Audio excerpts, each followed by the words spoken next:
یہ کارا صاحب ہیں ان کے مقابلے میں مت کھڑا کریں، یوسف گیلانی کے مقابلے میں کھڑا کریں. اس طرح سے 10 نام انہوں نے دیے ہوئے ہیں کہ جی آپ ایک تو یہ ہے.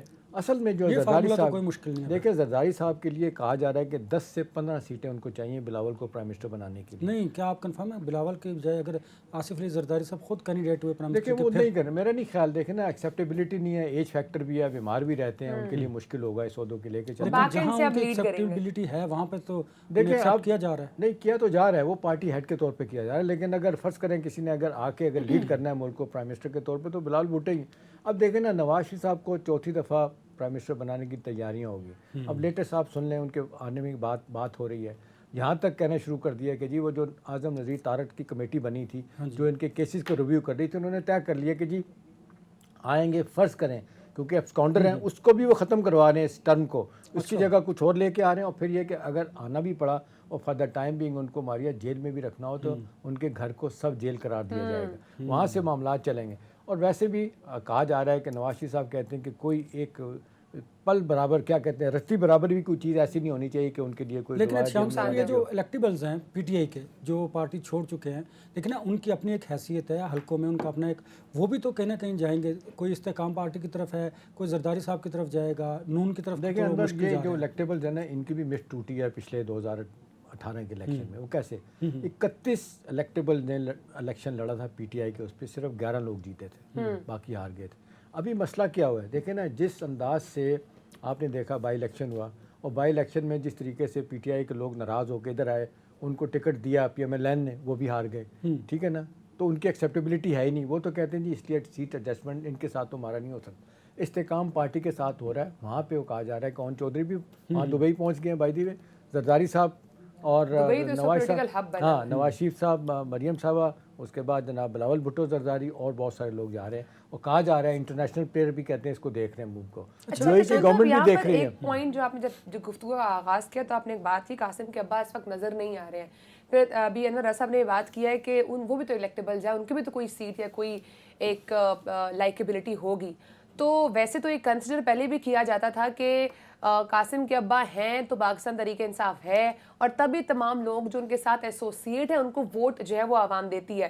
اگر وہ نہیں ہے تو ان کو ووٹ اس طرح سے نہیں دیتے تھے بیکاز ان کا تعلق پاکستان تحریک انصاف سے نہیں ہے. تو اس بات میں کتنی آپ حقیقت سمجھ رہے ہیں کہ جو بھی چیزیں ہیں وہ ریوالو قاسم کے ابا کے ارد گرد ہی ہو رہی ہیں؟ وہ تو ان کے گرد ہی ریوالو ہوں گی. اگر فرض کریں دیکھیں نا، اب نواز شریف صاحب کو نائل کرا دیا، کیا وہ ان کی پارٹی ختم ہوگی یا ان کی لیڈرشپ ختم ہوگی ان کو رہبر کے طور.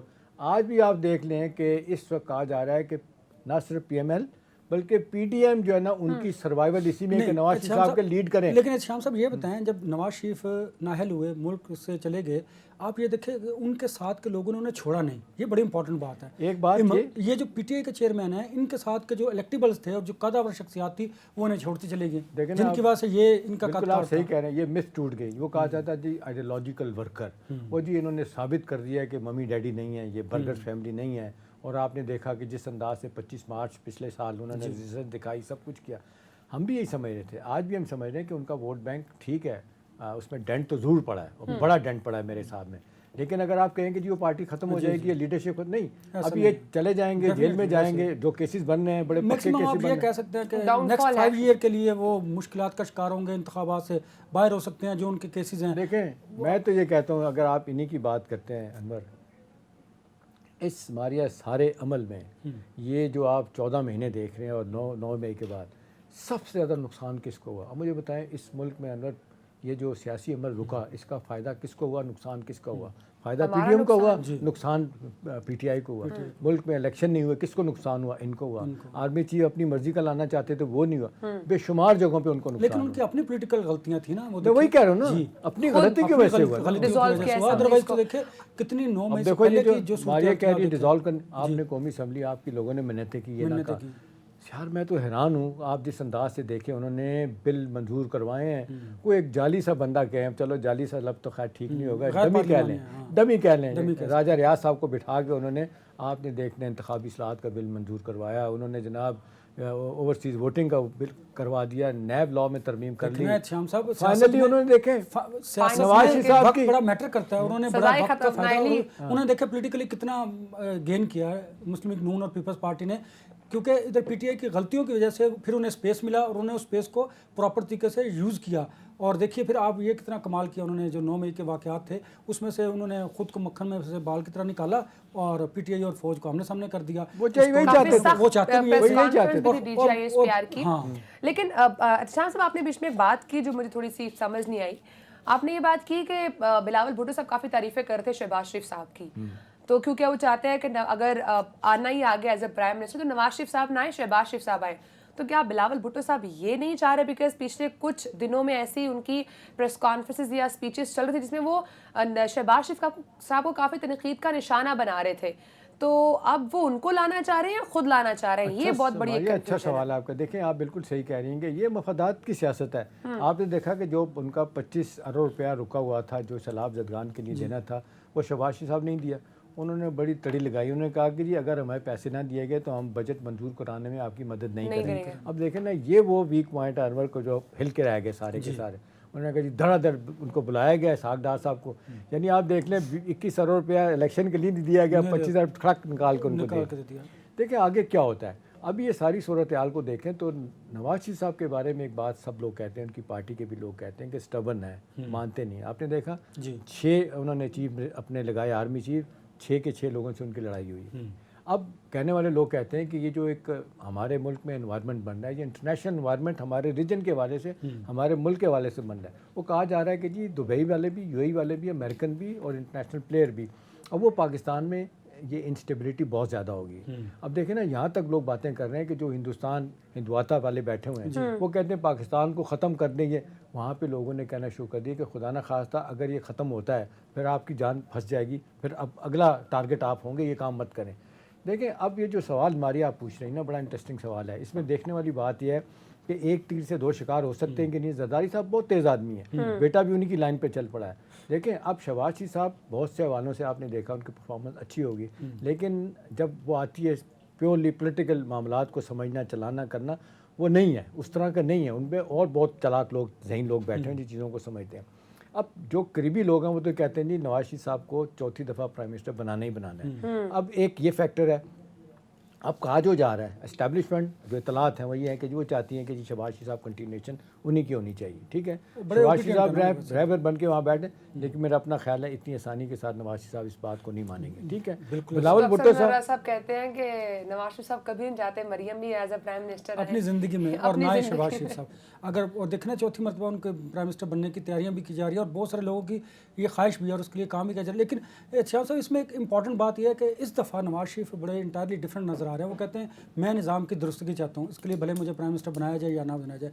کہ ایسا کر پائیں گے؟ کیونکہ آپ کو پتہ ہے دیکھیں جب بھی یہ حکومت سے باہر ہوتے ہیں نا یہ بات کر رہے ہیں نظام کی درستگی, ان کو سب کو یہ لگتا ہے. جب آپ دیکھتے ہیں پاکستان میں ڈکٹیٹر آتے ہیں نا ان کو جمہوریت یاد آنا شروع ہو جاتی ہے. جب ہمارے جمہوری لوگ سیاست میں آتے ہیں نا, وہ حکومت میں آتے ہیں, وہ ڈکٹیٹر بن جاتے ہیں.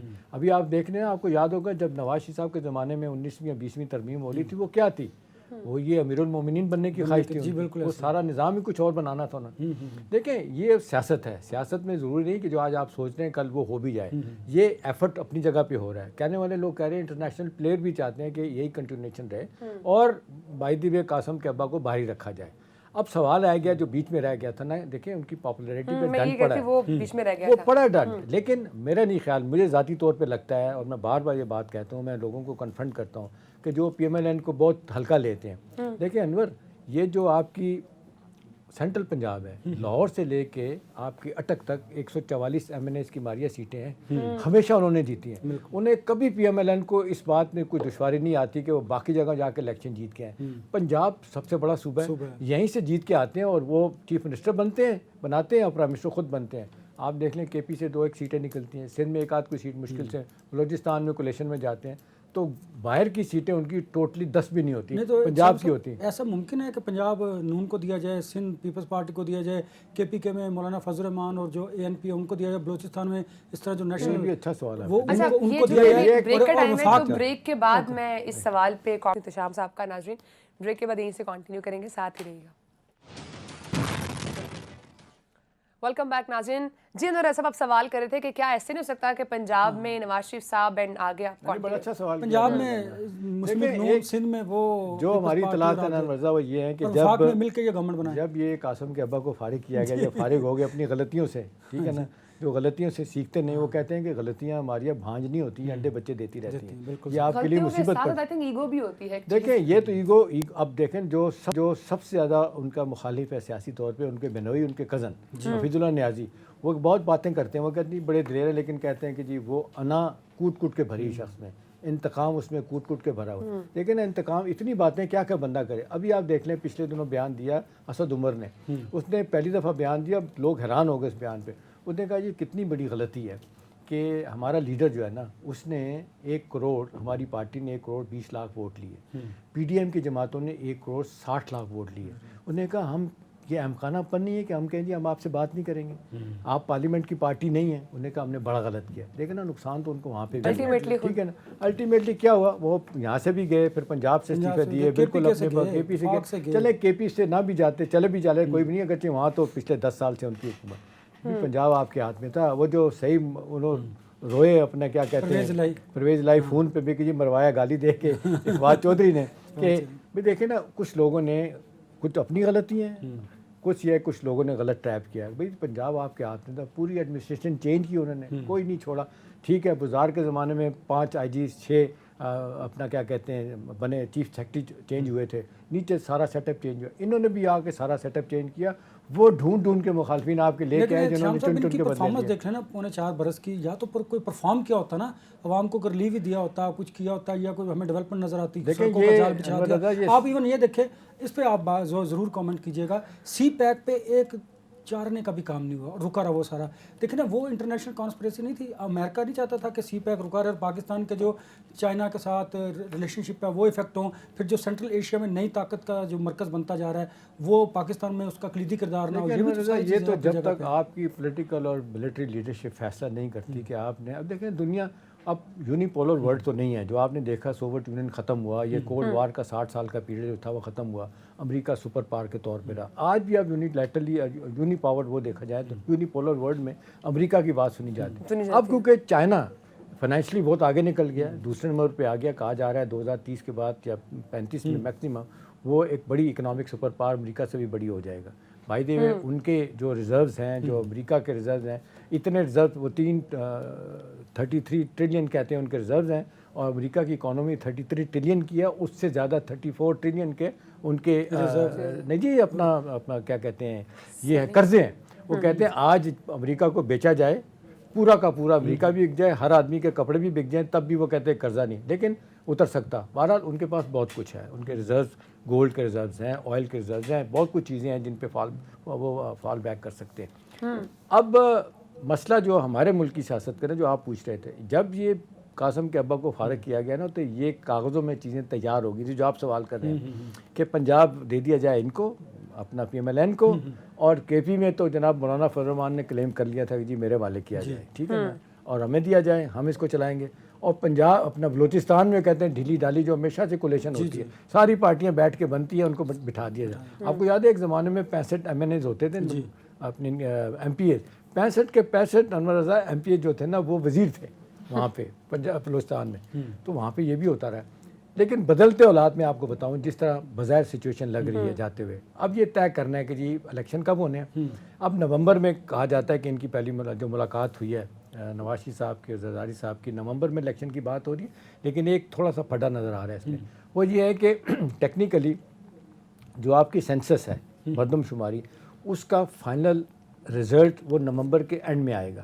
اس کے بعد وہ کہتے ہیں ہمیں کم از کم الیکشن کمیشن کہتا ہے کہ ڈی لمیٹیشن حد بندیوں کے لیے 4 مہینے چاہیے، ٹھیک ہے نا. کیونکہ آپ دیکھتے ہیں وہاں پہ آج بھی لڑائی ہے کراچی میں. وہ کہتے ہیں کہ جی ہماری 3 کروڑ کی آبادی ہو چکی ہے، 2.25 کروڑ کی، اور 2.5 کروڑ کے لوگوں پہ آپ نے الیکشن کروایا، یہ غلط ہے. اب اس کو فساد کو اگر ٹھیک کرنا ہے تو وہ کہتے ہیں جی یہ معاملہ مارچ 2024 تک جا سکتا ہے. لیکن میرا اپنا خیال ہے اپنا اسٹرانگ پوائنٹ رہا ہے، ٹھیک ہے، اور وہ اس پہ بیک آؤٹ کرنے کو تیار ہی نہیں. وہ کہتے ہیں پہلے اس کو ریزالو کیجئے دین آپ الیکشنز کی طرف چلیے، اور اگر ڈیلے بھی ہوتے ہیں. لیکن اب جس طرح صورتحال جا رہی ہے، میرا خیال ہے اگر ان دونوں اب کنسنسس تو 2 بڑی پارٹیوں میں ہونا ہے.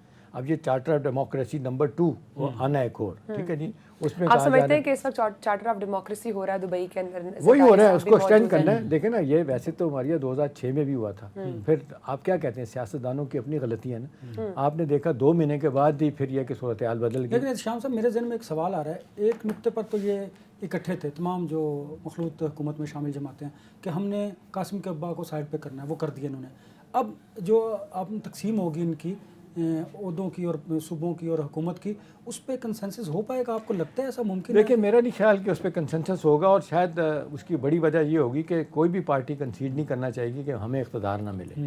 کچھ چیزیں ہیں جس کو ہم کہتے ہیں فور گراؤنڈ کنکلوژن, وہ ہم کہہ سکتے ہیں. یہاں پہ یہ سوال آتا ہے کہ اسٹیبلشمنٹ, دیکھیں اسٹیبلشمنٹ کا تو رول ہوگا, اگرچہ وہ پولیٹیکل ہیں, ہمیں مان لینا چاہیے. یہی وجہ کہ آپ نے دیکھا بڑی مشہور بات ہو گئی ہے کہ جب قاسم کے ابا بیٹھے ہوئے تھے پریزیڈنٹ عارف الوی کے پاس, اور جب انہوں نے جنرل عاصم کو فون کیا مبارکباد دینے کے لیے, جب وہ چیف بن گئے تھے, تو انہوں نے اونچی آواز میں کر کے کہا کہ جی میرے ساتھ بیٹھے ہیں قاسم کے ابا بھی, وہ آپ سے بات کرنا چاہتے ہیں, مبارکباد دینا چاہتے ہیں. انہوں نے کہا جی میرا کام نہیں سیاسی لوگوں سے ملنا, یہ سیاسی لوگ اپنے طور پہ بات کریں, میں کیوں بات کروں ان سے, میرا بنتے ہی نہیں بات کرنا. پھر آپ نے دیکھا بعد میں انہوں نے کہا جی میرا پھڈا تو تھا ان کے ساتھ, اب تو نہیں ہے. دیکھیں ہم پھڈوں میں نہیں جاتے, سوال یہ ہے کہ جی جب وہ کہتے ہیں ہم اے پولیٹیکل ہیں تو اے پولیٹیکل ہیں. آپ اپنے سیاسی معاملات آپ نے خود کیوں نہیں حل کیے؟ شہباز شریف صاحب روتے رہے کہ مجھے ملو, آپ نے کہا تم تو چور ہو, تم تو ڈاکو ہو, تم تو لٹیرے ہو. وہ بھائی بغیر ثبوت کے آپ نے بات کی. شہباز شریف صاحب سارے کیسز میں بری ہو گئے, زرداری صاحب سارے کیسز میں بری ہو گئے, جو کیسز رہ گئے وہ کراچی شفٹ ہو گئے. اس میں ایک بڑا امپورٹنٹ سوال یہ ہے, ٹھیک ہے فوج کو ایک پولیٹیکل وہ کہتے ہیں, ہمیں ماننا بھی چاہیے کہ وہ ایک پولیٹیکل رہنا چاہتے ہیں, رہنے دیجیے. لیکن اس میں ایک بڑی امپورٹنٹ بات ہے کہ جو عدلیہ جس کی طرف سب کی نگاہیں ہیں, اور عید کے بعد اب کیسز بھی شروع ہونے والے ہیں, پھر وہ سماعت شروع ہوگی.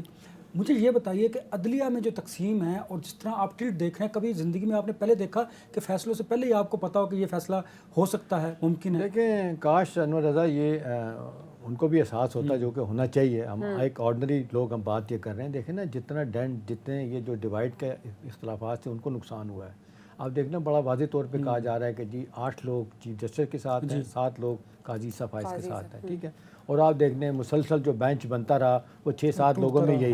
اور آپ نے دیکھ لیں پچھلے 3-3.5 مہینے سے قاضی عیسیٰ فائز کو کسی بینچ میں آپ نے نہیں رکھا, اور جس میں رکھا بھی آپ کا یہ خیال تھا کہ جی یہ ملٹری کورٹ کا معاملہ ہے, یہ ملٹری کورٹ کے معاملے میں یہ فیصلہ دے چکے ہیں ان کے خلاف ہیں فیض آباد کیس کے حوالے سے, تو ان کا خیال تھا وہ چھوڑ گئے. نہیں وہ بھی دیکھیں نا, یہ تو سیاست ہے نا, وہاں پہ بھی سیاست اصول انہوں نے کہا نہیں آپ چھوڑیں میری بات. یہ انور رضا یہ سب مفادات کے معاملات ہیں. انہیں بھی نظر آیا کہ جی چیف جسٹس صاحب ہمیں استعمال کرنا چاہتے ہیں اس معاملے میں, وہ پیچھے ہٹ گئے. انہوں نے کہا جی وہ تو آپ پریکٹس اینڈ پروسیجر بل اس پہ اختلافات ہیں, آپ نے یہ کیوں کیا, آپ نے سو موٹو لے لیا, ابھی تو فیصلہ ہی نہیں ہوا تھا, منظور ہی نہیں ہوا تھا, آپ نے کیوں کیا؟